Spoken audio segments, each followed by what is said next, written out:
এই বিয়েটা প্লিজ করবেন না দিহান ভাই। আমি ভালোবাসি আপনাকে, আপনি কেন বুঝতে পারছেন না?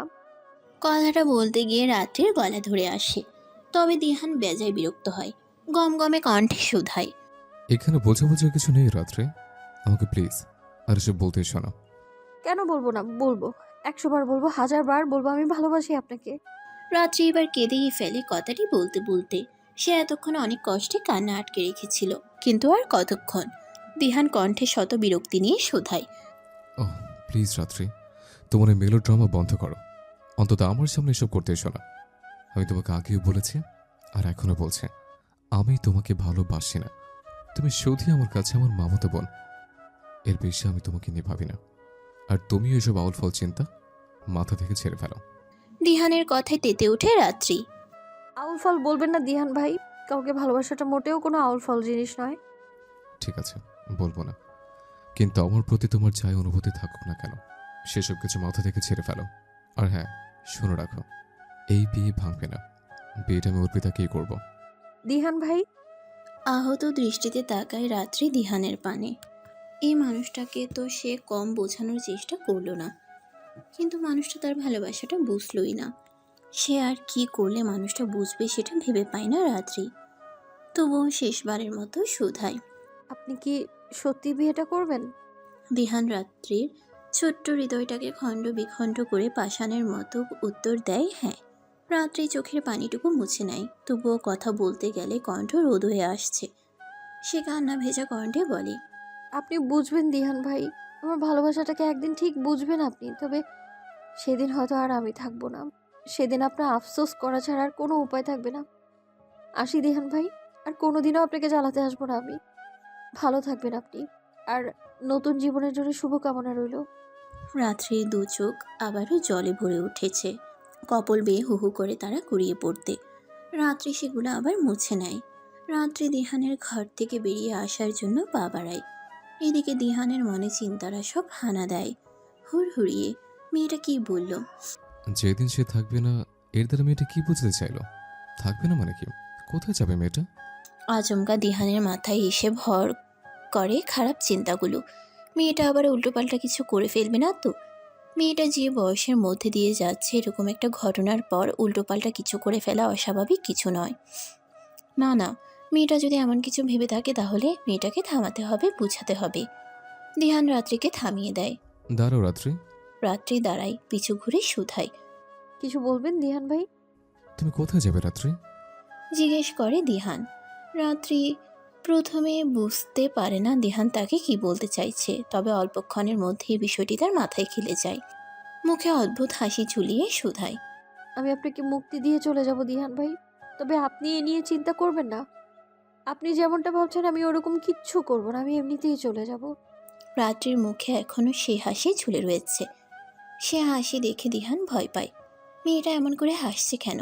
এমন অদ্ভুত কথাবার্তা বলছে কেন? রাত্রি ইতিমধ্যেই দিহানের দরজার চৌখাট পেরিয়েছে। সে আরও একবার দৃষ্টি দেয় দিহানের দিকে। খুব মনোযোগ দিয়ে নিবিড় দৃষ্টিতে দেখে দিহানকে। দিহান তখন বোধহয় ভাবনায় মশগুল। সে খেয়াল করে না রাত্রির চোখে সে অসহায় চাহনি। খেয়াল করলেও বা কি, রাত্রি একটা দীর্ঘশ্বাস ফেলে চলে আসে সেখান থেকে। দিহানের তখন ভাবনার ঘোর কাটে। সে মেয়েটাকে বারবার ডাকতে থাকে। রাত্রি শুনে যাও রাত্রি। রাত্রি বাইরে থেকেই দিহানের ডাক শুনে, তবে আর ফিরে যায় না। সেদিনের পর থেকে রাত্রি আর দিহানের ঘরে গেল না, আর না দিহানের সামনে। দিহান যার পরনায় অবাক। যে মেয়ে সারাক্ষণ তার সামনে ঘুরঘুর করত, সে মেয়েকে আজ 15 দিনের মধ্যে চোখেই দেখল না। মেয়েটা সবসময় ঘরেই থাকে। একই বাড়িতে তাদের বাস হলেও রাত্রিকে সে এই কয়টা দিনে একটাবারের জন্যও দেখেনি। রাত্রি সবে এসএসসি পরীক্ষা দিয়ে উঠল, তাই তার স্কুল কলেজ সব বন্ধ। এই জন্য তাকে বাইরে কোথায়ও দেখার সুযোগ নেই। কি জানি মেয়েটা ঘরের মধ্যে সারাক্ষণ কি করে। দিহান একটু চিন্তিত হলেও একদিক দিয়ে খুশি হয়। যাক, মেয়েটা তাকে আর বিরক্ত করছে না, ভালোই হয়েছে। এখন শুধু ভালোই ভালোই বিয়েটা মিটে গেলেই হয়। এভাবে কেটে যায় আরও 5টা দিন। আজ দিহান আর অর্পিতার বিয়ে। এই কয়দিন ধরে বিয়ের সব আয়োজন চললেও রাত্রিকে একবারও এই তল্লাটে দেখা যায়নি। বাড়ির কেউ ডেকেও নিয়ে আসতে পারেনি। শুধু বলেছে মাথা যন্ত্রণা করছে, সে এখন যাবে না। রাত্রি প্রচণ্ড জেদি একটা মেয়ে। সেজন্য কেউ আর তাকে জোর করেনি। তার উপর সে ঘরকুনো ধাঁচের একটা মেয়ে, এই জন্য বিষয়টা নিয়ে কেউ তো মাথা ঘামায়নি। দিহান আজও ভেবেছিল মেয়েটা বোধহয় আসবে না, তবে দিহানকে অবাক করে দিয়ে রাত্রি সেখানে আসে। ঠিক যেই মুহূর্তে বরযাত্রীর গাড়ি রওনা দেবে, দিহান সত্যি অবাক হয়। রাত্রির সাজ, রাত্রির মুখের হাসি, হাসি মুখে সবার সাথে কথা বলা, সব কিছুই দেখে অবাক হয়। রাত্রি আজ লাল টুকটুকে একখানা শাড়ি পরেছে, হাত ভর্তি লাল কাচের চুড়ি, পাতলা অধর জোড়ায় টুকটুকে লাল লিপস্টিক, টানা টানা চোখে কাজল পরে চোখ দুটো যেন আরও টানা লাগছে। লম্বা কোকড়া চুলগুলো কোমর ছড়িয়ে হাঁটুতে নেমেছে, চুলগুলো খোলা রাখে সমুদ্রের কালো ঢেউয়ের মতো লাগছে। বিয়ের দিনে এমন সাজ খুবই স্বাভাবিক, কিন্তু কেন যেন দিহানের কাছে অস্বাভাবিক মনে হয়। এত সাজলো মেয়েটা, কেন সাজলো? এই সাজ কি তার জন্য? দিহান ভাবে সব কথা। রাত্রির দিকে চেয়ে থাকে প্রগাঢ় চাহনিতে। রাত্রি বোধহয় সেই চাহনি লক্ষ্য করে, দিহানের দিকে তাকিয়ে পাতলা ঠোঁটজোড়া এলিয়ে হাসে, ইশারায় জিজ্ঞেস করে। কি হয়েছে? দিহান উত্তর দেয় না, বরং চোখজোড়া ঘুরিয়ে নেয়। দিহান যে গাড়িতে করে কনের বাড়িতে এসেছিল, রাত্রিও আসলো সেই গাড়িতে। দিহানের পাশাপাশি বসেছিল। রাত্রি আর চোখে বোধহয় শতবার দিহানকে দেখেছে, কিন্তু দিহান সে ছিল নিতান্তই কঠোর। দিহানের মুখভঙ্গি দেখে রাত্রি অন্তত এইটুকু বুঝেছিল, দিহান এই মুহূর্তে তাকে পৃথিবীর সব থেকে বিরক্তিকর জিনিস ভাবছে। রাত্রি চোখ ঘুরিয়ে তখন তার ছেলের হাসি হেসেছিল, কিন্তু এখন এখন রাত্রি শত চেষ্টায়ও নিজেকে সামলাতে পারছে না। প্রিয় মানুষটাকে অন্যের পাশে দেখে তার ছোট্ট হৃদয়টা ক্ষণে ক্ষণে চূর্ণ বিচূর্ণ হচ্ছে। এই 20 দিন যে ধৈর্য আর সংযম নিজের মধ্যে জড়ো করেছিল, দিহানের পাশে অর্পিতাকে বসে যে বসে থাকতে দেখে তা যেন মুহূর্তেই ভেঙে টুকরো টুকরো হয়ে যায়। এই তো কাজী সাহেব বিয়ে পড়াচ্ছেন, আর একটু, তারপর তারপর সব শেষ হয়ে যাবে। এই মুহূর্তে প্রিয় মানুষটাকে হারানোর সবচেয়ে কঠিন ব্যথা কাজ করছে তার মধ্যে।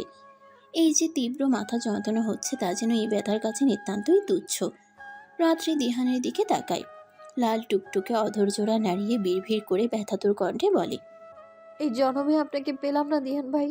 যদি পরজন্ম বলে কিছু থাকে আমি আপনাকেই চাইতাম, কিন্তু আফসোস আমি তো সেটা পারবো না। আপনি ভালো থাকবেন দিহান ভাই, অনেক অনেক অনেক ভালো থাকবেন। রাত্রি সেখান থেকে দৌড়ে চলে আসে, না তার পক্ষে আর সেখানে থাকা সম্ভব না। কাজী সাহেব দিহানকে কবুল বলতে বলছে, অর্পিতাকে নিজের জীবনসঙ্গী করে নেওয়ার জন্য। দিহানের মুখ থেকে এই কঠিন শব্দ শুনতে পারবে না রাত্রি। তবে হাই কপাল, রাত্রি তো সেখান থেকে পালাতে চাইছিল সবার চোখের আড়ালে, কিন্তু তার হয় কই। রাত্রি দরজার কাছ অব্দি যেতে না যেতেই এতক্ষণে তীব্র ব্যথাটা যেন পাহাড় সম হয়ে ওঠে। চোখ কেমন ঝাপসা ঝাপসা লাগছে। আস্তে আস্তে রাত্রি অনুভব করলো চারিদিক আধার, আধার ছেয়ে গেছে তার চারিধার। এতক্ষণের কান্না ভেজা কাজল ল্যাপটানো আঁকিদয় বন্ধ হয়ে যায়। তার ছোট্ট দেহটা সেখানেই লুটিয়ে পড়ে। হাতে থাকা কাচের চুড়িগুলো ঝনঝন করে ভেঙে যায়। ভেঙে যাওয়া চুড়িগুলো বিঁধে যায় তার কোমল ফর্সা হাতে। সেখান দিয়েই লাল তরল বেরিয়ে শুভ্র টাইলসের মেঝেতে রক্ত বর্ণে রূপ নেয়। রাত্রির জ্ঞান ফিরে 2 দিন পর। এই 2 দিন সে হাসপাতালেই ভর্তি ছিল। একটানা 2 দিন মূর্ছা থাকাটা খুবই অস্বাভাবিক ব্যাপার। সেদিন জ্ঞান হারানোর পর বাড়িতে ডাক্তার এসেছিল, কিন্তু তার জ্ঞান ফেরানো সম্ভব হয়নি। শেষ পর্যন্ত ডাক্তার তাকে হাসপাতালে ভর্তি করার পরামর্শ দেয়। রাত্রি জ্ঞান ফিরে নিজেকে হাসপাতালের বেডে আবিষ্কার করে। রাত্রির জ্ঞান ফিরতে দেখেই পাশে বসে থাকা তার মা ঠুকরে কেঁদে ওঠে। ফুফুও ছিল কেবিনের মধ্যে। সে বাড়ির সবাইকে খবর দেয়। কিছুক্ষণের মধ্যে বাড়ির সবাই সেখানে চলে আসে। সবার অবস্থা বিশেষ কিছু ঠিক নয়। থমথমে চিন্তিত মুখশ্রী। সে মাকে আলতো স্বরে ডাকে। মা, কাঁদছো কেন? রাত্রির এমন মায়া মাখা ডাক শুনে তার মা আবারও জোরে কেঁদে ওঠে। আহাজারি করে বলে ওঠেন। এ তোর কি হলো রে মা? আমি তোর খেয়াল রাখতে পারিনি রে মা। আমি কেমনে যে, আমি বুঝতেই পারলাম না। আমার ছোট মেয়েটা শরীরের মধ্যে এত বড় একটা রোগ নিয়ে ঘুরে বেড়াচ্ছে। তুই সবসময় বলতিস মাথা যন্ত্রণা করছে, মাথা যন্ত্রণা করছে, কিন্তু আমি কথাটা পাত্তাই দিতাম না। ভাবতাম ফোন দেখার কারণে, বই পড়ার কারণে এমন হচ্ছে। আমি যদি তখন তোর দিকে একটু ভালো করে খেয়াল করতাম, তাহলে তোর আজ এই অবস্থা দেখতে হতো না। হে আমার কি দিন দেখলে হলো রে! আল্লাহ, আল্লাহ গো! রাত্রির মায়ের আহাজারিতে চারপাশ ভারী হয়ে ওঠে। সবার একই অবস্থা। বাবার মতো শক্ত মানুষটাও কেমন যেন কান্না লুকানোর প্রচেষ্টায়। সবাই রয়েছে এখানে। মা, বাবা, ভাইয়া, ফুপু, দীপ্তিশা আপু, দাদিমা সবাই রয়েছে। শুধু নেই তার দিহান ভাই। রাত্রি মনে মনে একটা দীর্ঘশ্বাস ফেলে। দিহান থাকবেই বা কিভাবে? তার এখন নতুন বিয়ে হয়েছে, নিশ্চয়ই সে এখন তার সদ্য বিবাহিত স্ত্রীর সাথে রয়েছে। দিহানের বিয়ে হয়ে গেছে ভাবতেই রাত্রির ভেতরটা জ্বলে ওঠে। নিশ্চল রাত্রির চোখ বেয়ে গড়িয়ে পড়ে নোনা পানি। রাত্রিকে হাসপাতাল থেকে ছাড়া হয় আরও 2 দিন পর। সেখানে থেকেও তার আর কোনো লাভ নেই। রাত্রির ব্রেন ক্যান্সার লাস্ট স্টেজ চলছে। এমন একটা পর্যায়ে পৌঁছে গেছে এই মরণ ব্যাধি, সেখান থেকে ফিরে আসার আর কোনো উপায় নেই। কোনো চিকিৎসাও কাজে আসবে না এই অবস্থায়। তার হাতে আর বেশি সময় নেই। তাই চিকিৎসকরা পরামর্শ দিয়েছে এই কয়টা দিন সময় হাসপাতালের বেডে পড়ে না থেকে যেন পরিবারের সাথে সময় কাটায়। এমন খবর শুনে পুরো তালুকদার পরিবারে নেমে এসেছে শোকের ছায়া। তবে রাত্রির এই নিয়ে মাথা ব্যথা নেই, এই নিয়ে কোনো কষ্টও নেই। সে তো জানতো এরকমই হবে তার সাথে। এই পৃথিবীতে সে আর কিছুদিনের অতিথি মাত্র। শুধু একটা জিনিস ভেবেই তার বুকটা ফেটে যাচ্ছে যে যে মানুষটাকে সে পাগলের মতো ভালোবেসে গেল, সে মানুষটা একবারও তার এই অবস্থায়ও চোখের দেখা অবধি দেখতে আসলো না। জ্ঞান ফেরার পর থেকে এ কয়টা দিন রাত্রির বেহায়া চোখ দুটো শুধু ওই মানুষটাকে খুঁজে চলেছে। কিন্তু সেই স্বার্থপর মানুষটা একটি বারের জন্যও তার দেখা দিল না। কিসের এত রাগ রাত্রির উপর? রাত্রি তাকে ভালোবেসেছিল বলেই কি এই রাগ? কিন্তু রাত্রি যে এখনো তাকে ভালোবাসে, তাকে এখনো ভালোবাসা পাপ জেনেও ভালোবাসে। এতগুলো বছরের ভালোবাসা ভোলা কি এতই সোজা? এই জীবনে সে যে পারবে না তার দিহান বাইকে বলতে, তাই তো সে এই মৃত্যুর পথ বেছে নিল। কিন্তু হাই, মানুষটা তার এই ভালোবাসার কথা সে বেঁচে থাকতে কোনোদিনই জানতেই পারবে না। রাত্রি একটা দীর্ঘশ্বাস ফেলে। দিহানের উদ্দেশ্যে তার হাজার চোখের জলের ফোঁটায় লেখা চিঠিটা ভাঁজ করে রাখে তার শখের ডায়েরিটার পৃষ্ঠার ভাঁজে। তবে তার ভালোবাসার স্বীকারোক্তি মিশ্রিত এই চিঠির খোঁজ হয়তো তার নিঃশ্বাস চলাকালীন সময়ে দিহান কখনোই পাবে না। নিশুতির রাতে আধারে পুরো বাড়ি যখন নিস্তব্ধ, তখন মদের নেশায় ঢুলতে ঢুলতে বাড়ি ফিরে এক যুবক। দরজায় দাঁড়িয়ে থাকা যুবতীটি ভাইয়ার এমন অবস্থা দেখে মুখে ওড়নার আঁচল চেপে ঠুকরে কেঁদে ওঠে। তার ভাইটা তো এমন ছিল না। এই তো কিছুদিন আগে রিফাত ভাই মদ খেয়ে এসেছিল। সেই গন্ধ শুকেই ছেলেটা বমি করে ফেলল। আর আজ সেই ছেলে এত মদ খেয়েছে যে আর তাড়াতেই পারছে না। মদ খেয়ে রক্ত জবার মতো লাল হয়ে যাওয়া সেই চোখের দিকে তাকিয়ে মনে পড়ে যায় সেদিনের কথা, যেদিন হাসপাতালের বাইরে তাকে জড়িয়ে ধরে পাগলের মতো কেঁদেছিল। আর রাস্তার লোক চেয়ে চেয়ে দেখছিল সেই দৃশ্য। তার ভাইয়া এই মুহূর্তে বুকের মধ্যে কতটা কষ্ট লুকিয়ে রেখেছে সে কথা সে ছাড়া তো আর কেউ জানে না। দিহান ধুলতে ধুলতে ঘরে ঢুকে। দীপ্তিশা সন্তর্পণে দরজাটা লাগিয়ে দেয়। নেশায় বুধ দিহান জড়িয়ে যাওয়া কণ্ঠে বোনকে জিজ্ঞেস করে, দীপু, ও কোথায় আছে? ও কেমন আছে দীপু? বল না দীপু, ও কেমন আছে? বল না। দিহানের কথা জড়িয়ে যাচ্ছে। দীপ্তিশা নাক টেনে ভাইয়ের প্রশ্নের উত্তর দেয়। বোনের থেকে প্রশ্নের উত্তর পেয়ে সেখানে আর দাঁড়ায় না সে। ঢুলতে ঢুলতে সিঁড়ি বেয়ে উপরে উঠে সোজা দরজা খুলে রাত্রির ঘরে ঢুকে পড়ে।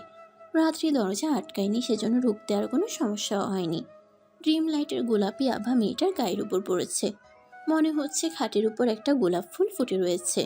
কোকড়া চুলগুলো বিনি করে রাখা। প্লাজোটা হাঁটুর উপর উঠে আছে। বেবি পিঙ্ক কালারের টি শার্টটাও কিছুটা উপরে উঠে গিয়েছে, যার ফলে তার ফর্সা উদরের কিছুটা দৃশ্যমান। দিহান দরজার কাছ থেকেই রাত্রিকে নিবিড় দৃষ্টিতে একবার দেখে নেয়। তারপর লম্বা লম্বা পা ফেলে রাত্রির পাশে গিয়ে মেঝেতে হাঁটু গেড়ে বসে। প্রথমেই টি শার্ট আর প্লাজোটা টেনে ঠিক করে দেয়।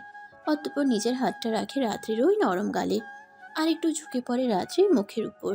খুব খুব খুব কাছ থেকে দেখে রাত্রিকে। হুট করেই রাত্রিকে ছেড়ে দিয়ে রাত্রির দিকে পিঠ দিয়ে বসে। হাঁটুতে মুখ গুজে ঠুকরে কেঁদে ওঠে। দিহান ভাই, আপনি কি কাঁদছেন? রাত্রির প্রশ্ন। ঘুম ভাঙতেই কারো কান্নার শব্দ শুনে প্রায় ভয় পায় রাত্রি। তবে নিজে মেঝেতে বসে থাকা মানুষটাকে চিনতে তার সময় লাগে না। কিন্তু দিহান কি কাঁদছে? কেন কাঁদছে সে? তার ঘরে এত রাতে বসে দিহানের কান্নার তো কোনো কারণ নেই, তাহলে কেন কাঁদছে সে? রাত্রির গলা কানে আসতেই দিহান চোখ মুছে রাত্রির দিকে তাকায়। দিহানের চোখের দিকে তাকিয়ে রাত্রির বুকটা ছ্যাদ করে ওঠে। একই অবস্থা মানুষটার। চোখ দুটো অসম্ভব লাল দেখাচ্ছে। সে চোখের দিকে রাত্রি বিচলিত কণ্ঠে শুধায়, এ কি দিহান ভাই, আপনি তো সত্যিই কাঁদছিলেন। কাঁদছিলেন কেন দিহান ভাই? দিহান তড়িৎ গতিতে রাত্রির বরাবর খাটে উঠে বসে। শক্ত করে রাত্রির দুবাহু চেপে ধরে। দিহান এতটাই জোরে ধরেছে যে রাত্রি ব্যথায় চোখ কিছু বন্ধ করে নেয়। ব্যথাতুর কণ্ঠে বলে, দিহান ভাই ব্যথা পাচ্ছি, ছাড়ুন। এভাবে কেন ধরেছেন? দিহান দাঁতে দাঁত পিষে বলে। এই মেয়ে, বয়স কত তোমার? বলো, বয়স কত? দিহান মুখ খুলতেই মদের বিদঘুটে গন্ধ রাত্রি নাকে ঢুকে। এই গন্ধে তার গা গুলিয়ে আসে। বিস্মিত কণ্ঠে শুধায়। দিহান ভাই, আপনি মদ খেয়েছেন? দিহান রাগত স্বরে গমগমে কণ্ঠে বলে। হ্যাঁ, খেয়েছে, বেশ করেছে, খেয়েছে। আরও খাবো, প্রতিদিন খাবো। আমার কথা ছাড়ো, আমার প্রশ্ন উত্তর দাও। বলো, বয়স কত তোমার? কি হলো বলো? মাত্র 16, তাই না? তোমার বয়স মাত্র 16। এই বয়সে কি বোঝো তুমি? কতটা বোঝো? একটা জীবনের কতটা মূল্য বোঝো তুমি? বলো, বলছো তুমি? শেষের ভাগ্যটি একটু জোরেই বলে দিহান। রাত্রি অবাক হয় দিহানের কথা শুনে। অবাক হয়ে শুধায়। এসব কি বলছেন আপনি? কি বলছে বলছো না? বোকা তুমি, নাকি আমাকে বোকা ভাবো? সবার কাছ থেকে এত বড় একটা কথা লুকালে কোন সাহসে? সবাইকে যতই বোকা বানাও না কেন, আমি এটা খুব ভালো মতো বুঝেছি যে তুমি তোমার এই মরণ ব্যাধির কথা আগে থেকে জানতে। সেরকম চতুরতার সাথে তুমি সবার কাছ থেকে লুকিয়ে গিয়েছ। তুমি চুপি চুপি গিয়ে আজ থেকে বছরখানেক আগে নিজের সব ধরনের টেস্ট করিয়েছ। তখন উপায় ছিল তোমাকে এর মধ্যে থেকে বের করে আনার, কিন্তু কতটা বুকের পাটা তোমার এই মরণ ব্যাধির চিকিৎসা করাবে না বলে পুরো পরিবারের কারোর কাছে বলনি তুমি? আমি আশ্চর্য হয়ে যাই তোমার সাহস দেখে। কেন লুকিয়েছো তুমি কথাটা? কেন? আমার পাগলামোতে বিরক্ত হয়ে আপনি বলেছিলেন আপনি শান্তি চান। আমি যেন আপনাকে একটু শান্তি দিই। আপনাকে সেই শান্তিটা দেওয়ার জন্য মনে আছে আপনি সেদিন বলেছিলেন আমি যেন আপনার জীবন থেকে অনেক দূরে চলে যাই, আপনার সেই ইচ্ছেটা পূরণ করার জন্য। আপনি বলেছিলেন না আমি যেন আপনার চোখের সামনেও আর না আসি, চিরকালের মতো আপনার চোখের আড়াল হওয়ার জন্য। আপনি বলেছিলেন আমি যেন আপনাকে ভুলে যাই, কিন্তু আপনাকে ভোলা যে আমার এই জন্মে সম্ভব না। তাই আপনাকে ভুলে যেতে পারি যেন, সেই জন্যই আমি এই পথ বেছে নিলাম। আপনাকে ভুলে যাব আমি, আপনার চোখের আড়াল হব, আপনার সামনে গিয়ে ঘুরঘুর করব না। শান্তি পাবেন আপনি, মুক্তি পাবেন আপনি আমার ভালোবাসা থেকে। এত কিছুর জন্যই তো বলেনি দিহান ভাই। রাত্রি সহজ স্বীকারোক্তি। তবে কথাগুলো বলতে গিয়ে কান্নায় গলা রোধ হয়ে আসে তার। আর দিহান, সে বাকশক্তি হারিয়ে অনুভূতিহীন নিষ্প্রভ অথচ বিস্ফোরিত নয়নে তাকিয়ে আছে রাত্রির বদন পানে। দিহানের মনে পড়ে যায় সেদিনের কথাগুলো। রাত্রি তখন সবে ক্লাস 10-এ উঠেছিল। একদিন হঠাৎ স্কুল থেকে বাড়ি ফিরে সোজা দিহানের ঘরে ঢুকে পড়ল। সেই দিহানকে শক্ত করে জড়িয়ে ধরল, শুধালো। দিহান ভাই, আমি কিন্তু আপনাকে খুব ভালোবাসি, খুব। এতটা ভালোবাসি যে আপনাকে ছাড়া আমি থাকতে পারি না, আর কোনোদিনও পারবো না। আপনি আমায় ভালোবাসবেন তো? আমাকে বিয়ে করবেন তো দিহান ভাই? সেদিন দিহানের মন মেজাজ ভালো ছিল না। মন মেজাজ ভালো না থাকারও অবশ্য কারণ ছিল। সেদিন মামার সাথে তার কথা কাটাকাটি হয়েছিল। মামা মানুষটা যে অতি উদার মানুষ তেমন নয়। বাবা মারা যাওয়ার পর মা তাকে আর 1 বছরের ছোট্ট বোনটাকে নিয়ে এই বাড়িতে এসে উঠল। তখন তার বয়স মাত্র 6। তখন থেকেই তারা মামার বাড়িতে থাকছে। এ নিয়ে তো কম তিরস্কার পায়নি তারা ছোটবেলা থেকে। রাত্রি তখন পৃথিবীতে অস্তিত্ব ছিল। রাত্রি যখন হলো তখন তার বয়স 8। ছোটবেলায় সে আর তার বোন কতটা তিরস্কারের মধ্যে থেকে বড় হয়েছিল সেসব কথা রাত্রির অজানা। রাত্রি ছোট থেকেই দিহানের ভক্ত ছিল। দিহান ভাই করে মুখে ফেনা তুলতো। যখন একটু বড় হলো বলতে শুরু করলো। দিহান ভাই, আমার আপনাকে ভালো লাগে। বড় হলে আমি আপনাকে বিয়ে করব, কেমন? তখন ছোট্ট রাত্রি কথা শুনে হাসতো দিহান। রাত্রির গোলুমুলু গাল দুটো টেনে বলতো। আচ্ছা, করো। কিন্তু তখন কি আর দিহান জানতো রাত্রির এই ছেলে মানুষের কথা, যা সে হেসে উড়িয়ে দিত। একসময় এই কথাই মেয়েটাকে জীবনের এই মুমূর্ষু অবস্থায় এনে দাঁড় করাবে। রাত্রি যখন আস্তে আস্তে বড় হলো তার পাগলামি বাড়লো, বলতে লাগলো। দিহান ভাই, আমি আপনাকে ভালোবাসি, আপনিও ভালোবাসুন না আমায়। আপনি কেন ভালোবাসেন না আমায়? দিহান প্রথমে রাত্রির এসব কথায় পাত্তা না দিলেও আস্তে আস্তে বুঝতে পারে মেয়েটা আর ছোট নেই। সে ছেলে মানুষের ছলে এসব কথা আর বলে না। সে খুব ভালো মতোই বুঝলো রাত্রির কিশোরী মনে তার জন্য একটা সফট কর্নার তৈরি হয়েছে। রাত্রির মন কিশোরী অবস্থায় আবেগে পরিপূর্ণ হলেও তখন দিহান পরিপূর্ণ যুবক। তার ভালো মন্দ বিচার করার ক্ষমতা তখন রয়েছে। সে জানে যাদের আশ্রয়ে এতদিন বড় হয়েছে তাদের একমাত্র চোখের মণিকে তারা কখনোই তুলে দেবে না তার হাতে। এই যে বামুন হয়ে চাঁদ ধরার মতো আশা, সে রাত্রিকে তখন থেকে একটু একটু করে ইগনোর করা শুরু করে। তবে এর মধ্যেই অঘটন ঘটে যায় যখন সে উপলব্ধি করে মেয়েটার প্রতি তার মনে সফট কর্নার রয়েছে। মেয়েটার প্রতি সে দুর্বল একটু নয় অনেক। রাত্রি সব কিছুই তার ভালো লাগতো। এমনকি পুরো রাত্রিটাকেই তার ভালো লাগতো। অন্য কোনো মেয়ের প্রতি যে অনুভূতি আসে না, রাত্রির প্রতি তার মনে সেসব অনুভূতির এসে ভর করে দিবানিশি। দিহান ভরকায়, সেও কি রাত্রির মতো পাগল হলো নাকি? এরকম হলে যে সর্বনাশ হয়ে যাবে। সে নিজেকে বোঝানোর চেষ্টা করে, রাত্রিকে অতিমাত্রায় ইগনোর করা শুরু করে। শেষ অবধি এ বাড়ি ছেড়ে ভার্সিটির হোস্টেলে থাকতে শুরু করে, যাতে করে রাত্রির প্রতি তার মনে কোনো গাঢ় অনুভূতির জন্ম না নেয়। এই জন্যই তো রাত্রির থেকে দূরে থাকা। তবে এতে তার সমস্যা বাড়ে বই কমে না। রাত্রির থেকে দূরে থেকে তাকে ভোলার পরিবর্তে রাত্রির মায়ায় আরও জড়িয়ে পড়ে, খুব জোরালোভাবে জড়িয়ে পড়ে। রাত্রিকে দীর্ঘদিন না দেখে তার মনে হতো কেউ বুকের উপর 1000 টনের পাথর চাপিয়ে দিয়েছে। তীব্র হৃদয় দহন সহ্য করতে না পেরে আবার বাড়ি ফিরে আসে। রাত্রিকে চোখের দেখা দেখতেই তার হৃদয়ের অনল প্রশমিত হয়। তখন সে উপলব্ধি করে যে সে ভালোবাসে মেয়েটাকে। সেই ছোট্ট মেয়েটাকে ছাড়া থাকতে পারবে না, কখনোই পারবে না। তখন আর সে রাত্রিকে ততটা ইগনোর করে না, আবার রাত্রিকে অতটা সাইও দেয় না। ভাবে অন্তত একটা চাকরি হলে রাত্রির ব্যাপারে মায়ের সাথে কথা বলতে পারবে। ততদিন সব কিছুই যেভাবে চলছে সেভাবেই চলুক। তবে তার আগেই মা যেন কিভাবে ব্যাপারটা বুঝে যায়। সেদিন সকালে দিহান সবে বই নিয়ে পড়তে বসেছিল। মা ঘরে ঢুকেই তাকে টেনে তুলে আচমকা একটা চর বসিয়ে দেয় গালে। দিহান বিস্ময়ে কিং কর্তব্য বিমূঢ়। মা তাকে ছোটবেলায় মারত। যখন বাবা মারা গেল তখন বাবার শোকে পাগল মা তার অল্প দোষেই রেগে যেতেন, রেগে গিয়ে মারত। কিন্তু বড় হওয়ার পর থেকে মা কখনো আর তার গায়ে হাত তোলেনি। এই 24 বছর বয়সে এসে হঠাৎ একদিন তার মা গায়ে হাত তুলবে সে কখনোই ভাবেনি। তবে তার অবাকের মাত্রা ছাড়াই তখন যখন মা রাগত স্বরে শুধায়, তুই রাত্রিকে ভালোবাসিস? দিহান বিস্মিত হতভম্ব কিং কর্তব্য বিমূঢ় হয়ে মায়ের দিকে ফ্যাল করে চেয়ে থাকে। তার বুঝে আসে না মা এই কথা কিভাবে জানলো, মার কানে এই কথা কিভাবে গেল। এই কথা সে তো কাউকে বলেনি, কাউকে না। নিজের অন্তরে সন্তর্পণে গোপন রেখেছিল এই কথা। তবে মা কিভাবে জানলো? কি হলো, এভাবে তাকিয়ে আছিস কেন? বল, কেন ভালোবাসিস ওকে? জানিস না ও কি আর তুই কি? তোদের মধ্যে কতটা পার্থক্য তুই জানিস না? চুপ করে থাকবি না দিহান, উত্তর দে। দিহান সেদিন অস্বীকার করেনি এই কথা। সে মাকে জানিয়েছিল তার ভালোবাসার কথা, তার হৃদয় দহনের কথা। মা সেদিন শুধু হতভম্ব দৃষ্টিতে তার কথা শুনে চলেছিল। রাত্রি যে এবারে রাজকন্যা, তার ভাইয়ের চোখের মণি। অমন মূর্তি প্রতিমার মতো সুন্দর মেয়েটাকে তার ছেলের হাতে কিভাবে দেবে তার ভাই? তার ছেলে যে অনাথ, বেকার, অন্যের টাকায় খায় পরে মাখে, তারা তো তার ভাইয়ের দয়ায় বেঁচে আছে। যাদের দয়ায় এতদিন বেঁচে থাকলো তাদের সবচেয়ে মূল্যবান সম্পদটাকে কিভাবে চাইবে সে? চাইলেও কি দেবে? না, কখনোই রাত্রির হাত দেবে না দিহানকে। দিহান মরে গেলেও দেবে না, সেটা তিনি খুব ভালো করেই জানেন। তিনি যখন ছেলেকে বোঝাচ্ছিলেন তখন ঘটে যায় সবচেয়ে বড় অঘটনটা। তিনি দিহানকে বোঝাচ্ছিলেন কিন্তু দিহান ছিল মানতে নারাজ। কিন্তু মা ছেলে তাদের তর্ক বিতর্কের মধ্যে খেয়াল করেনি যে সেখানে আগমন ঘটেছে আরও একটি মানবের। সেদিন রাত্রির বাবা দরজার বাইরে থেকেই বোনপোর কথা শুনেছিল। তিনি সেদিন চুপ থাকেননি। ঘরে ঢুকেই দিহানকে একটা শক্তপোক্ত থাপ্পড় মেরে বসেন। তার আগমনে যেন দিহানের মায়ের প্রাণ পাখি উড়াল দেয়। সেদিন রাত্রির বাবার আগের বসে দিহানকে মেরেছিল। তারা এত বড় ছেলেটা কিভাবে মার খেতে দেখতে পারেনি দীপা।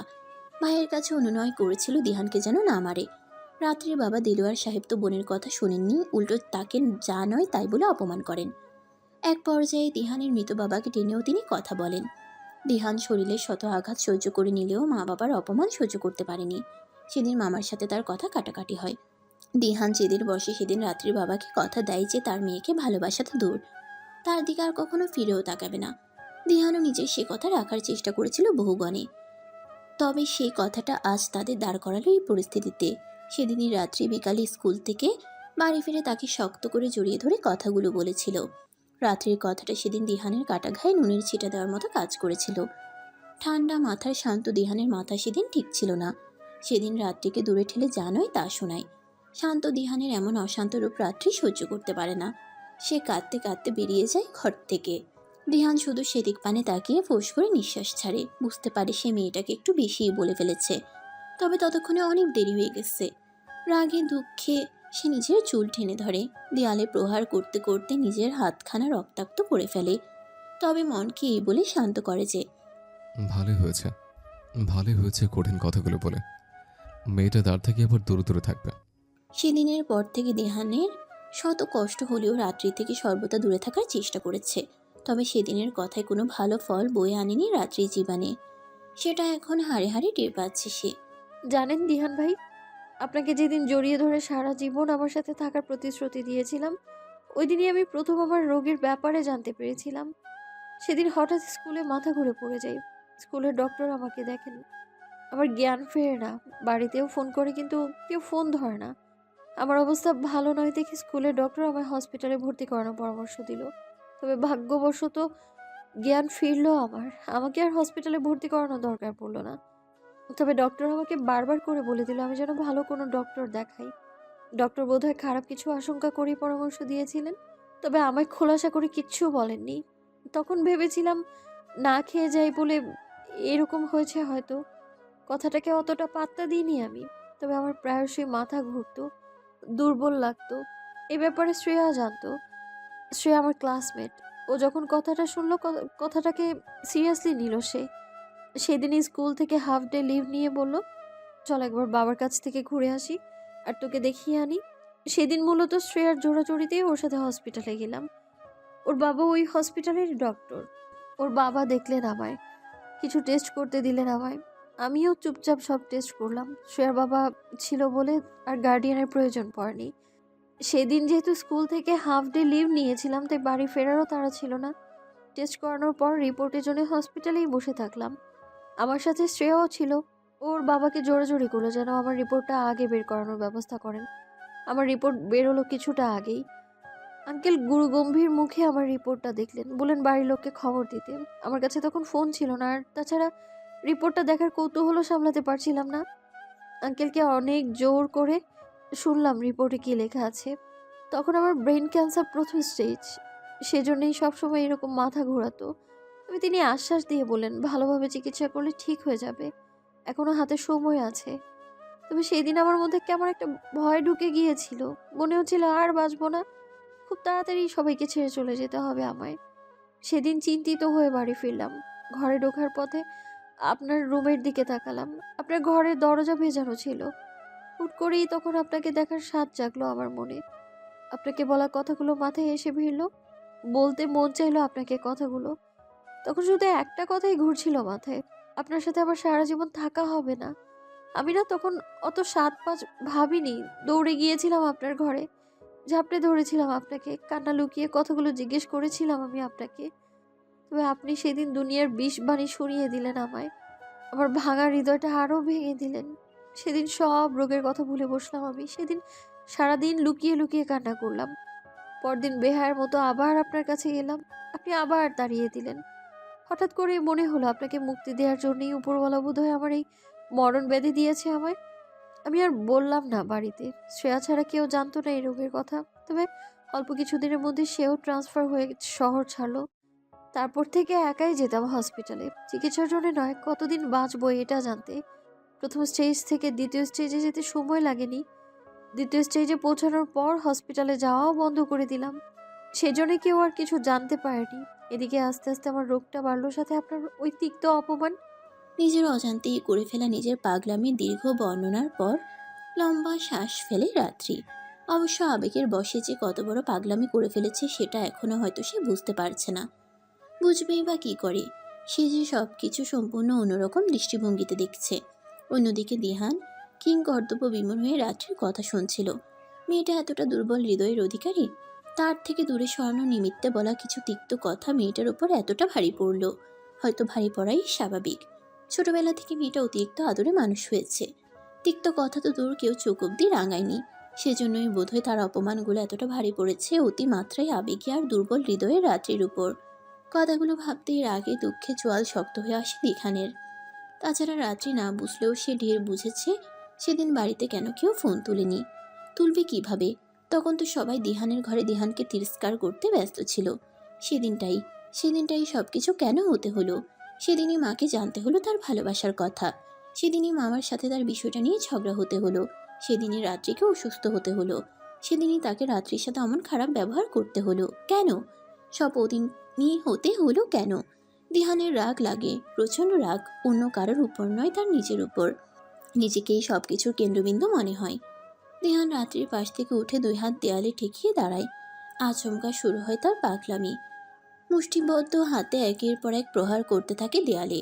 রাত্রি আঁতকে ওঠে, দুই হাতে মুখ চেপে ধরে দৌড়ে যায় দিহানের কাছে, তাকে আটকানোর চেষ্টা করে। দিহানের মধ্যে অসুরের শক্তি এসে ভর করেছে। রোগা পাতলা রাত্রি তাকে আটকাতে অক্ষম হয়।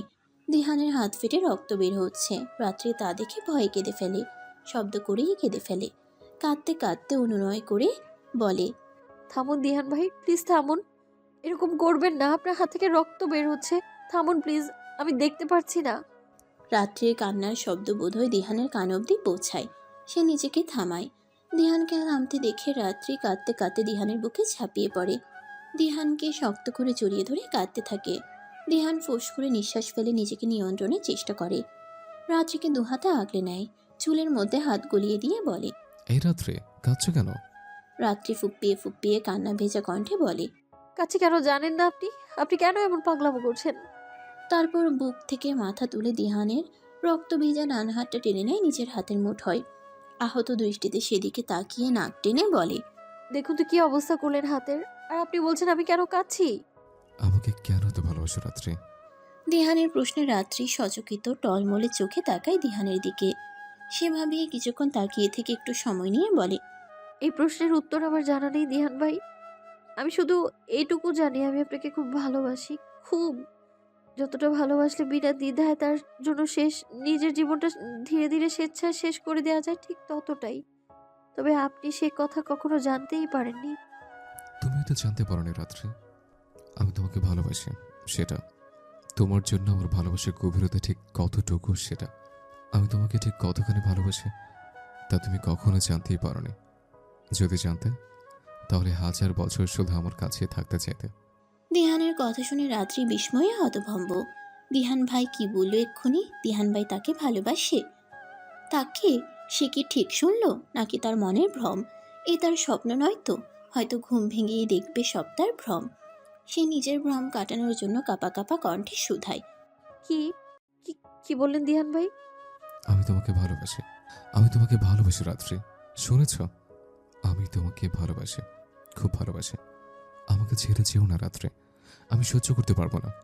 আমি সেদিনের কথা ফিরে নিচ্ছি রাত্রে, প্লিজ থেকে যাও আমার কাছে, প্লিজ।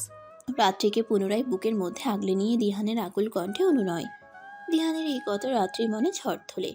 দিহান ভাই তাকে ভালোবাসে, তার দিহান ভাই তাকে ভালোবাসে। হ্যাঁ, দিহান ভাই বলল তো তাকে ভালোবাসি।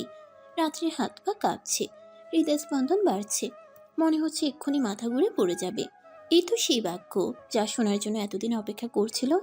তবে এমন হচ্ছে কেন? দিহানের হাতের মধ্যে আবদ্ধ থেকে রাত্রির মনে হচ্ছে এক্ষুনি পড়ে যাবে। সেই শক্ত অবলম্বনের আশায় দিহানকে আলিঙ্গন করে।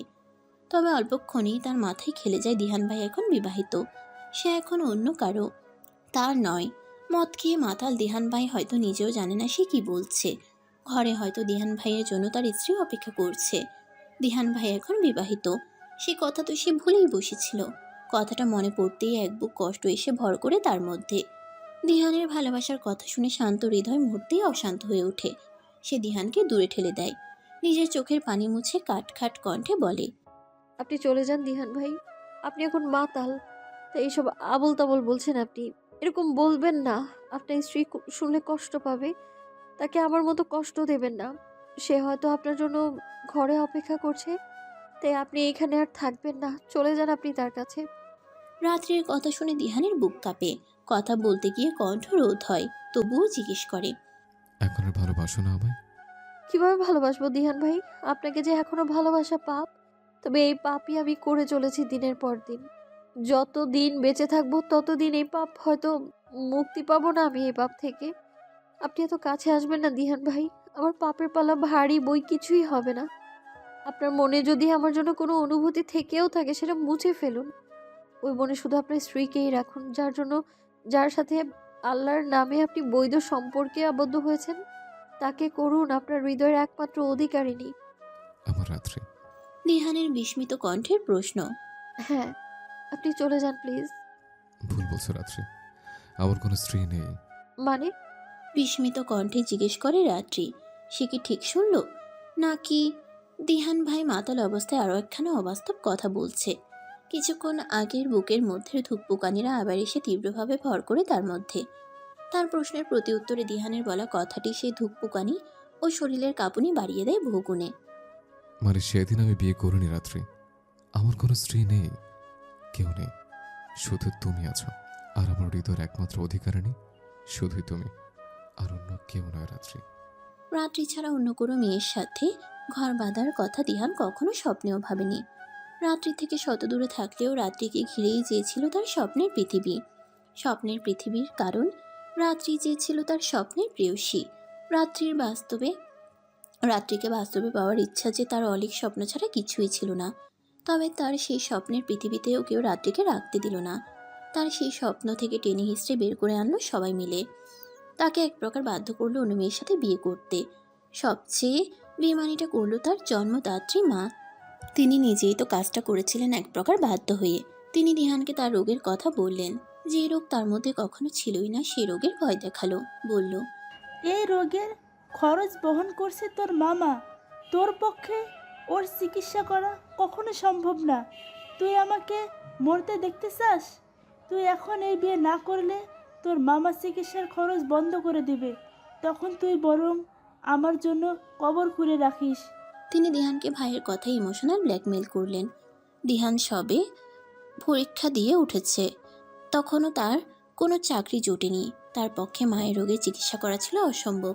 যতই হোক নিজের জন্য মায়ের মরণ তো আর দেখতে পারবে না। সে না চাইতেই রাজি হলো বিয়েতে। তবে তখন যদি বুঝতো সব মিথ্যে, তাহলে কি আর এই জীবনে অমন কাজ করতে রাজি হতো? এসব কথা সে জানতে পারে তার বিয়ের দিন। সেদিন রাত্রি অজ্ঞান হয়ে পড়ে গেল ঠিক তার কবুল বলার পূর্ব মুহূর্তে। রাত্রির অমন দশা সে সহ্য করতে পারেনি। সেই সবার আগে ছুটে গিয়েছিল সেখানে। রাত্রিকে পাগলের মতো ডাকতে শুরু করলো। রাত্রি চোখ খুলে না। রাত্রিকে পাজা কোলে তুলে নিয়ে ছুটলো হাসপাতালে। বাড়ির সবাই গেল। বিয়েটা আপাতত বন্ধ রাখা হলো। রাত্রির বাবা তাদের ক্ষমা চেয়ে বললেন বিয়েটা যেন কিছুক্ষণ পরে হয়। তারা তার অনুরোধ রাখলেন। তবে বিয়েটা আর হয়নি। রাত্রির জ্ঞান ফিরছিল না। ডাক্তারেরা তার হাজারটা পরীক্ষা করতে দিল। বলল রাত্রির অবস্থা ভালো নয়। পরীক্ষার রিপোর্ট দেখে জানালেন রাত্রির রোগের কথা। এসব শুনে দিহান সবার আড়ালে লুকিয়ে কাঁদছিল। দীপ্তিশা সেখানে গিয়ে শুধালো। ভাইয়া, তুমি এই বিয়েটা করো না। দীপ্তিশার কথা শুনে দিহান অবাক হয়েছিল বটে। সে কিছু জিজ্ঞেস করার পূর্বেই দীপ্তিশা নিজেই তাকে সবকিছু খুলে বলে। রাত্রির এই দিহানের পিছু পিছু ঘোরা, সারাক্ষণ দিহান ভাই করা, সবকিছুই মামার মনে ভীতির সঞ্চার করেছিল। তার ভয় সত্যি হয় যখন তিনি রাত্রির ডায়েরিটা পড়েন। ডায়েরির প্রতিটা পাতায় দিহানকে নিয়ে লেখা, তার ভালোবাসার কথা লেখা। তিনি যখন বুঝলেন মেয়ে অন্য পথে চলে গিয়েছে, তবে এই নিয়ে রাত্রিকে তিনি কিছু বলেননি। তিনি রাত্রির মন থেকে দিহানকে মোছার জন্য দিহানের বিয়ের ব্যবস্থা করলেন। গুটি হিসেবে সাজালেন দিহানের মাকে। মাকে বাধ্য করলেন যাতে তার অসুস্থতার কথা বলে যেন দিহানকে বিয়েতে রাজি করায়। মাও তাই করল। এই কথা দীপ্তিশা শুনে নিয়েছিল। তবে তার এই কথা জানতে অনেক দেরি হয়ে গিয়েছিল। দিহানের বিয়ের দিনে সে এসব কথা জেনেছে। দিহানকে এই কথা সে বলতে চেয়েছিল, তবে সেই সুযোগ আর পায়নি। তার আগেই মা তাকে আটকে দিল। দিহান সেদিন ছিল নিস্তব্ধ। তার মাঝে এরকম কোনো কাজ করবে তা সে কখনোই ভাবেনি। রাগ হয়েছিল মামার প্রতি, রাগ হয়েছিল মায়ের প্রতি, রাগ হয়েছিল নিজের ভাগ্যের প্রতি। সেদিন দীপ্তিশাকে অসহায়ের মতো শুধালো। দীপু, আমার রাগ হচ্ছে দীপু, প্রচণ্ড রাগ হচ্ছে। ও না হয় বাচ্চা, ও অবুঝ। আমি কেন ভালোবাসতে গেলাম ওকে? আমার জন্যই সব কিছু হয়েছে।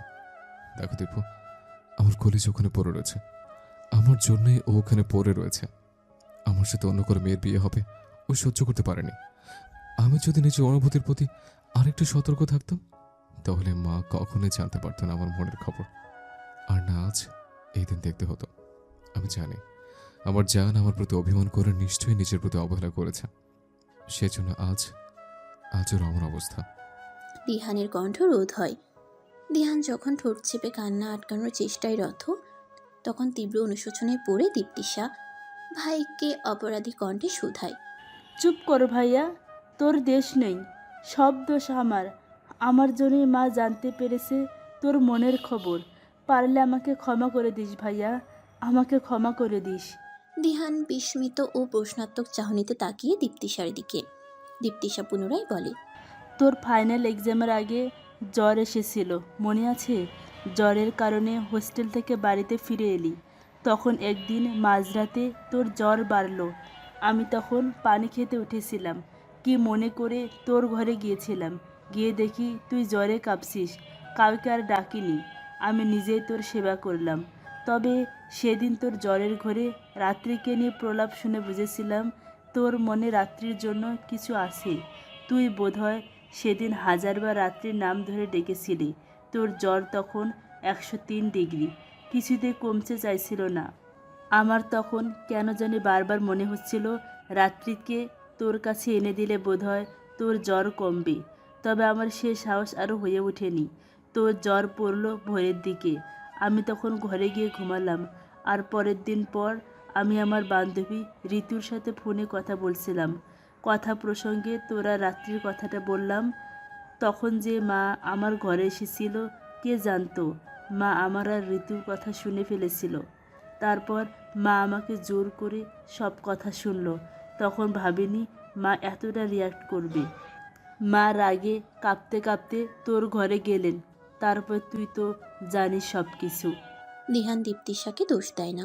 এখানে দীপ্তিশারও কোনো দোষ নেই, তাদের নিয়তিতে যা হবার ছিল তাই হয়েছে। তবে সেদিন দিহান এক কথাই বলে দিয়েছিল সে অন্য কাউকে বিয়ে করবে না। তখন রাত্রির এমন অবস্থা ছিল কেউ এই নিয়ে বেশি বাড়াবাড়িও করতে পারেনি। দিহান প্রথম থেকে সব খুলে বলে রাত্রিকে। এতদিন যার ভালোর জন্য সবাই এত কিছু করলো, সে যে গোপনে নিজেই নিজের ক্ষতি করছিল কে জানতো। আজ সেই মেয়ে ধ্বংসের প্রান্তে, তার কাছে এসব লুকোচুরি আর মানায় না। রাত্রি এতক্ষণ মুখ চেপে কান্না আটকানোর চেষ্টা করেছিল। দিহানের কথা শেষ হতেই দিহানের বুকে ঝাঁপিয়ে পড়ে দিহানের শার্ট ভিজায়। কাঁদতে কাঁদতে বলে, সবাই খারাপ দিহান ভাই, সবাই খারাপ। আপনি আমার এইসব কথা আগে কেন বলেননি দিহান ভাই? আপনি যদি একটা বার বলতেন আপনি আমায় ভালোবাসেন তাহলে। রাত্রি বলতে পারে না। কাঁদতে কাঁদতে তার হিচকি উঠে যায়। দিহানও নীরবে অঝোর ধারায় চোখের জল ফেলে। সে কাঁদতে কাঁদতে অপরাধের স্বরে বলে, আমার ভুল হয়েছে সোনা, আমার বড্ড ভুল হয়েছে। আমি যদি জানতাম তোমার এই ছোট্ট মনে আমার জন্য কত অভিমান পুষে রেখেছ, যদি জানতাম এই অভিমানে আস্তে আস্তে কীভাবে শেষ করছো নিজেকে, তাহলে আমার জীবন দিয়ে হলেও তোমার মতো অভিমান ভাঙাতাম আমি। আমাকে ছেড়ে তুমি যেও না রাত্রি, প্লিজ যেও না। আমি মরে যাব, আমি মরে যাব। রাত্রি দিহানের বুক থেকে মাথা তুলে দু হাতে দিহানের কোমর জড়িয়ে মাথাটা একটু উঁচু করে ওর চোখের দিকে তাকিয়ে বলে ওঠে, আমাকে যে যেতেই হবে দিহান ভাই, এখন যে বড্ড দেরি হয়ে গেছে। আমি যে তোমাকে বড্ড বেশি ভালোবাসি সে কথা তুমি কখনোই জানতে পারোনি। আমি তোমাকে জানতে দিইনি। এখন যখন জানালাম তখন এটাও জেনে রাখো, আমি তোমাকে ছাড়া বোধহয় এই জন্মে থাকতে পারবো না। তোমার আগে আমার মরণ হোক রাত্রি, তোমার মৃত্যু দেখার ক্ষমতা যে আমার নেই। রাত্রি দিহানের মুখ চেপে ধরে অনুনয় করে বলে, দোহাই লাগে আপনার দিহান ভাই, এমনটা বলবেন না। এসব সহ্য হচ্ছে না আমার, এইসব কথা। দিহান মুখ থেকে রাত্রি হাত সরায়। রাত্রির কোমর পেঁচিয়ে ধরে বলে, আমি মনে প্রাণে চাই তোমার আগে আমার মরণ হোক। আমি আগে যেতে চাই সেখানে, তুমি আগে গেলে যে নিঃসঙ্গতায় ভুগবে সেখানে। তাই আমি আগে যেতে চাই। তারপর যখন তুমি যাবে আমার কাছে, তখন না হয় আমাদের প্রেম হবে, আমাদের প্রেম পূর্ণতা পাবে, বড় জন্মে হবে দিবারাত্রির প্রেম। হ্যাঁ দিহান ভাই, দিবারাত্রির প্রেম হবে, দিবারাত্রির প্রেম পূর্ণতা পাবে পরলোকে। তবে আফসোস দিহান ভাই, যদি আগেই জানতে পারতাম আপনার ভালোবাসার কথা, তাহলে আমাদের প্রেম সারা দুনিয়াকে দেখাতে পারতাম। দিহান রাত্রির কথার বিরোধ করে বলে, এই পৃথিবীর মানুষগুলো না বড্ড নিষ্ঠুর। ওদের মতো খারাপ মানুষের অধিকার নেই দিবারাত্রির প্রেম দেখার। হ্যাঁ। রাত্রিকে দু হাতে পাজা কোলে করে কোলে তুলে নেয় দিহান। রাত্রি দিহানের গলা জড়িয়ে শুধায়, কি হলো? অনেক রাত হয়েছে, শোবে, চলো। উহু, কেন? ততক্ষণে দিহান রাত্রিকে নিয়ে খাটে এসে বসেছে। রাত্রি দু হাতে দিহানের গলা জড়িয়ে দিহানের বুকে মাথা গুজে বসে রয়েছে। সে এখনো দিহানের কোলেই বসে রয়েছে। দিহান তাকে নামাতে পারে না। দিহান জিজ্ঞেস করে, কি হলো? রাত্রি চোখে আবারও পানির এসে ভর করেছে। সে দিহানের বুকে মুখ গুজে কেঁদে ফেলে। দিহান বিচলিত কণ্ঠে শুধায়, এই শোনা, আমার কি বলছো? কাঁদছো কেন? রাত্রি কাঁদতে কাঁদতে বলে, দিহান ভাই, আমার না খুব কষ্ট হচ্ছে। মনে হয় আমার হাতে আর সময় নেই। দিহান বিচলিত হয়। রাত্রিকে কোল থেকে নামিয়ে বিছানায় শুয়ে দেয়। বিচলিত কণ্ঠে শুধায়, কোথায় কোথায় কষ্ট হচ্ছে শোনা? রাত্রি দিহানের এই প্রশ্নের উত্তর দেয় না। দিহানের কাছে অনুনয়ে আবদার করে বলে, আমায় একটু আদর করবেন দিহান ভাই, আমি যে চিরকাল আপনার ভালোবাসার কাঙাল। এই শেষ মুহূর্তে আমায় একটু ভালোবাসবেন। রাত্রির কথা শুনে দিহানের বুকটা ধক করে ওঠে। অনাকাঙ্ক্ষিত একটা ভয় বয়ে যায় তার শরীরের প্রতিটি শিরায় উপশিরায়। শেষ সময় বলছে কেন মেয়েটা। দিহান রাত্রির পাশে আধশোয়া হয়ে শুয়ে পড়ে। তপ্ত হাতটা রাখে রাত্রির ওই ঠান্ডা গালে। গালটা যেন একটু বেশি ঠান্ডা মনে হয়। রাত্রির দিকে ঝুঁকে আলতো স্বরে বলে। রাত্রি। রাত্রি কিছু বলে না, শুধু ছলছল নয়নে চেয়ে থাকে দিহানের পানে। দিহানও তার পানে চেয়ে থাকে নির্নিমেষ। অতঃপর দিহান আরেকটু ঝুঁকে গিয়ে রাত্রির ওই গোলাপি নরম কোমল ওষ্ঠের ফাঁকে নিজের তপ্ত রুক্ষ অষ্টজোড়া গুজে দেয়। রাত্রি আবেশে চোখ বন্ধ করে নেয়। এতক্ষণ চোখের কোণে জমে থাকা পানিগুলো চোখের কোণ বেয়ে ঝরে পড়ে অনর্গল। একে একে মনে পড়তে থাকে এই ছোট্ট জীবনের সমস্ত স্মৃতি। ছোটবেলায় পরিবারের সাথে কাটানো সেই সুন্দর সময়গুলো, দিহানের সাথে কাটানো সেই অনন্য সুন্দর মুহূর্তগুলো। ছোট থেকে কাটানো সব মুহূর্তগুলো যেন হুড় হুড় করে এসে চোখের সামনে জমা হয়। স্মৃতিরা সব ধরা দেয় একই সময়। রাত্রি তখন একটা সুন্দর স্বপ্ন দেখে। ওই তো সে লাল টুকটুকে একটা শাড়ি পরে বসে আছে, দিহানের পাশে বসে আছে। দিহানের গায়েও সুন্দর কারুকার্য খচিত একখানা পাঞ্জাবি। সে হাসি হাসি মুখ নিয়ে রাত্রির দিকে চেয়ে আছে। রাত্রি লজ্জায় তার দিকে তাকাতে পারছে না। লজ্জা রাঙা রাত্রি মুখটা নিচু করে বসে আছে। চারপাশে সবাই রয়েছে, মা, বাবা, ফুফু, রিফাত ভাইয়া, দীপ্তিশা আপা, দাদিমা সবাই আছে। তাদের চোখে মুখেও খুশির ঝিলিক। একজন বৃদ্ধ লোক রাত্রিকে বারবার বলছে, বলো মা কবুল, কিন্তু রাত্রি লজ্জায় বলতে পারছে না। দিহান কবুল বলে দিব্যি দাঁত বের করে হাসছে। তার কি লজ্জা লাগছে না? রাত্রি আর চোখে একবার দিহানের দিকে তাকায়। দিহান তার দিকেই তাকিয়েছিল। রাত্রে তাকাতেই তাদের চোখাচোখি হয়। রাত্রিকে আরেকটু লজ্জা দিতেই বোধহয় দিহান রাত্রির দিকে ফিরে চোখ টিপে দেয়। রাত্রি লজ্জায় চোখ ফিরিয়ে নেয়। অবশেষে সে কবুল বলে। 3 কবুল বলে নিজেকে সঁপে দেয় দিহানের তরে। তখন সবাই সমস্বরে বলে ওঠে, আলহামদুলিল্লাহ। এই তো সে দুনিয়ার সব সুখ পেয়ে গেছে। আর কি চাই তার? না, আর কিচ্ছু চাই না তার। দুনিয়ার কাছে তার সব চাওয়া শেষ। যেটুকু পাওনা ছিল সেটুকুও বুঝি শেষ মুহূর্তে মিটিয়ে দিয়েছে দিহান। রাত্রি দিহানের রুক্ষ গালে আলতো করে হাত রাখে। দিহান তখন রাত্রির ওষ্ঠদয় ছেড়ে দেয়। মেয়েটার শরীর ঠান্ডা হয়ে আসছে, অসম্ভব রকম ঠান্ডা। সে ভরকায়, বিজলিত কণ্ঠে শুধায়, এই রাত্রি। রাত্রি ঠিক আছে তুমি? তোমার হাত পা এমন ঠান্ডা কেন রাত্রি? রাত্রি কিছু বলে না, শুধু হাসে। দিহান গালে আলতো চাপড় মেরে শুধায়, এই রাত্রি শুনছো আমার কথা? এরকম করে হাসছো কেন? কি হলো? কথা বলো। রাত্রির বোধহয় ঘোর কাটে। তার কষ্ট হচ্ছে, খুব কষ্ট হচ্ছে। কণ্ঠ রোধ হয়ে আসছে। সে কথা বলতে পারছে না। এত কষ্ট হচ্ছে কেন? এত কষ্ট তো জীবনে কখনো হয়নি। মনে হচ্ছে তাকে কেউ টেনে নিয়ে যাচ্ছে, টেনে হিঁচড়ে নিয়ে যেতে চাইছে অমানিসার অতলে গভীরে, যে অমানিসা থেকে সে ফিরতে পারবে না কভু। অমানিসার অতলে হারিয়ে যাবে চিরতরে। সে শক্ত করে দিহানকে জড়িয়ে ধরে, অতি কষ্ট করে বলে, আমি চলে যাচ্ছি দিহান ভাই। আমার খুব কষ্ট হচ্ছে দিহান ভাই, খুব। আমি সহ্য করতে পারছি না। আপনি একটু কষ্ট কমিয়ে দিন না আমার।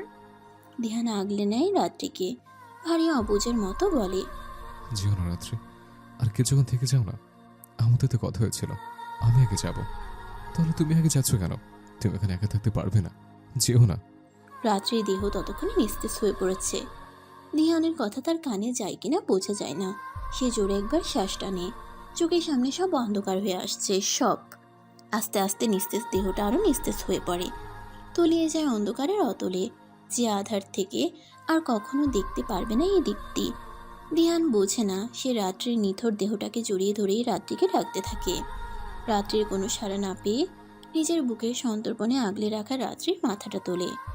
রাত্রির চোখ বন্ধ, ঠোঁটের কোণে যেন হাসি ঝুলে রয়েছে। দিহান সেভাবেই নীরবে তাকিয়ে থাকে রাত্রির নিথর দেহটার দিকে। রাত্রির বরফ ঠান্ডা গালে হাত রেখে শুধায়, তুমি চলে গেলে রাত্রি, বললাম আমি একা যাব, কিন্তু আমার কথা তো শুনলেই না। ওখানে একা থাকতে তোমার কষ্ট হবে না? হবে তো। তোমার তো ওখানে একা থাকতে খুব কষ্ট হবে। না, আমি তোমাকে কষ্ট পেতে দেব না। আমি তোমাকে অনেক কষ্ট দিয়েছি, আর কষ্ট পেতে দেব না।